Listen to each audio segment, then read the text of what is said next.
What do we mean when we call something Lovecraftian?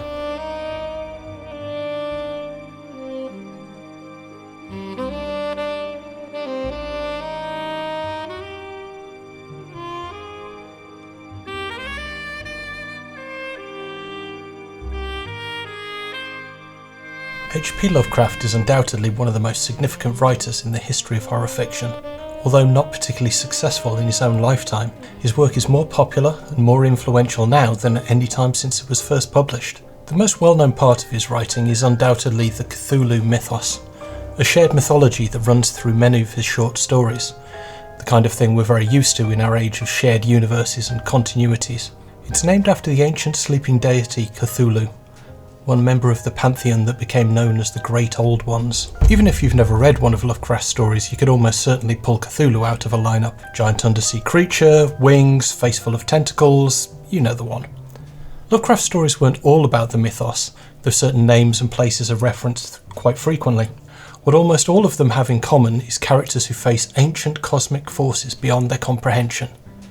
You read about impossible geometry and colours hitherto unseen, which usually send his protagonists mad. The word Lovecraftian has become a shorthand for an aesthetic and basic story tropes. Most of them are pulled from a pair of stories, The Shadow over Innsmouth and The Call of Cthulhu. The setting is usually 1930s Massachusetts, a small insular seaside town filled with suspicious and odd-looking locals. The protagonist is most likely a detective who falls foul of the esoteric Order of Dagon, and almost certainly Cthulhu, him/them/itself. Maybe throw in a reference to Miskatonic University, Arkham Asylum or the Necronomicon along the way, and you've pretty much covered all bases. A century after it was written, a lot of the mystery has inevitably been eroded from the Cthulhu mythos. Cthulhu himself has gone from unknowable horror to unlikely mascot. Video games seem to lean into it quite a lot. There's even an appearance in Doom: The Dark Ages. Cthulhu isn't named specifically, just given the title of the Old One. I guess they couldn't call him the Great One because then he'd just be the Rock. There's no explanation given why the big lad's been crowbarred into a Doom game. It just seems they needed something huge and immediately recognisable so they could riff on Gears of War 2's giant worm sequence without adding a lot of exposition. Movie adaptations of Lovecraft stories do stray a little further from the source. Stuart Gordon, who adapted several over his career, always moved them to the present day. Perhaps his best known was an update of Herbert West Reanimator, which is much more of a black comedy in the vein of Evil Dead than a flat-out horror. My favourite is From Beyond, which is a truly gnarly body horror, but even Gordon eventually went to Cthulhu territory. His movie may be named after Lovecraft's story Dagon, but it's really Shadow over Innsmouth with a Spanish accent and a fake moustache. It follows the plot beat for beat, right down to the quote at the end, which is the final line from the story. More recently, there's a Cthulhu cameo at the end of Underwater. In that movie, the disaster that destroys a deep-sea research base is finally revealed to be caused by the accidental awakening of Cthulhu, though once again they're never named. There's no seeming expectation that the audience will recognise what it is, beyond a giant shadowy monster. The reveal that the movie is a modern-day mythos story is a pretty good twist, played with restraint instead of a big sign saying, "Hey, look who it is!" It's still a pretty surface-level reference, no pun intended, and not an exploration of the ideas that keep Lovecraft stories popular.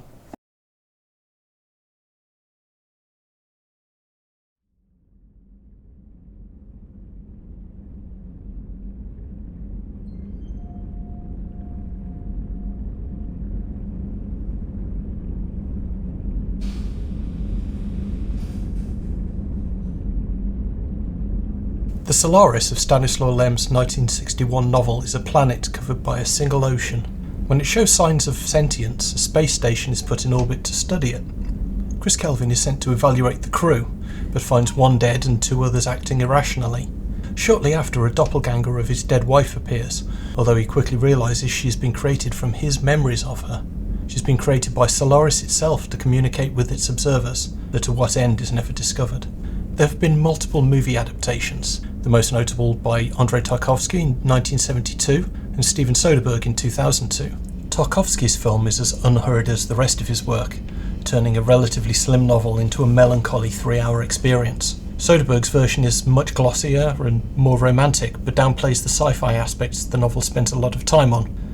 The author was not impressed, writing in a blog post, I only wanted to create a vision of a human encounter with something that certainly exists, but cannot be reduced to human concepts, ideas, or images. This is why the book was entitled Solaris and not Love in Outer Space. As much as I appreciate the movies, I side with him on this.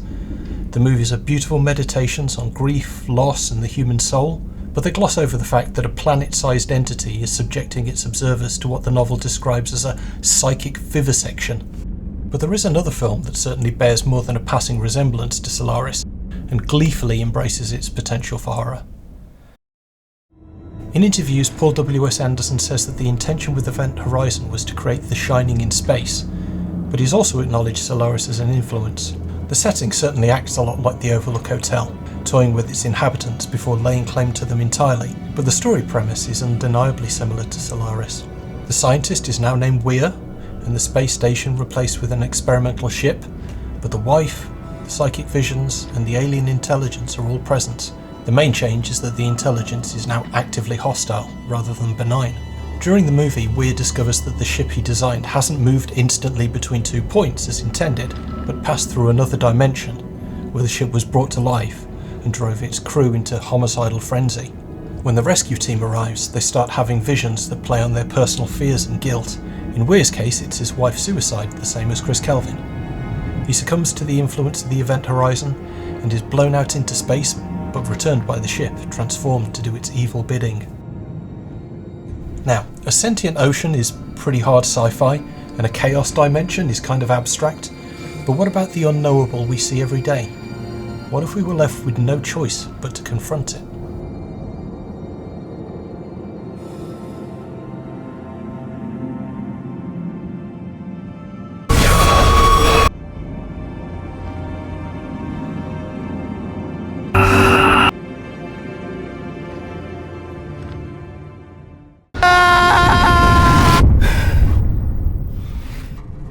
The setup for Danny Boyle and Alex Garland's Sunshine is straightforward. The sun is dying and must be restarted by dropping a nuclear bomb into its heart. Contact with the first crew was lost, so humanity sends a second and final ship to the sun, the Icarus II. You'd be forgiven for thinking of it as Armageddon for the A24 crowd, but to me Sunshine isn't the action thriller it was sold as, but a horror movie played out entirely in daylight. The film wasn't a huge success on initial release, and even audiences who liked most of the movie disliked its third act twist. The crew of Icarus II finds the original Icarus ship floating just short of delivering its payload. Upon boarding it, they find the crew has been murdered by its captain to sabotage the mission. They retreat back to Icarus II, but Captain Pinbacker follows so he can stop them too. As Quentin Tarantino put it, once we reach the film's third act, basically when you start figuring out what's going on, Garland's script takes a creative nosedive and basically becomes there's a monster on board and he's killing off the crew members one by one. And in that regard, it's actually inferior to Roger Corman's late 70s alien ripoffs like Forbidden World and Galaxy of Terror. The third act tumbling of Sunshine goes far beyond disappointment. The feeling I experienced was one of betrayal. The irony here is that Tarantino's script for From Dusk Till Dawn does a similar thing to Sunshine, masquerading as one genre before swerving to another. In Sunshine though, the signs that it's really a horror movie are there right from the start. 2 crew members are both having the exact same recurring nightmare of falling into the sun. Another starts obsessively staring at it for so long his skin is peeling off. Pinbacker's gone even further, having a kind of religious epiphany. Are you an angel? Has the time come? I've been waiting so long. Though the sun never turns out to be alive, and there's no alien intelligence, just the sheer scale of the task and the realisation of their own insignificance is enough to send the crew off the deep end. In all 3 stories, characters seek knowledge and suffer the consequences. Chris Kelvin loses his wife for the second time, Dr. Weir and Captain Miller are sent to hell. Even though Icarus II is eventually successful and saves humanity, we spend longer on the moment Kappa is caught between a nuclear blast and the surface of the sun. Listening to Alex Garland, this isn't really a happy ending, just a postponement of the inevitable. What if someone said, no, that's an act of cowardice? Because what you're doing is you're taking the moment of the horror of extinction and you're saying, that's too scary for me to deal with. I don't want to deal with it. Instead, I'm effectively going to make my great, great, great, great, great to the power of whatever, 10 grandchildren. They're going to have to deal with it.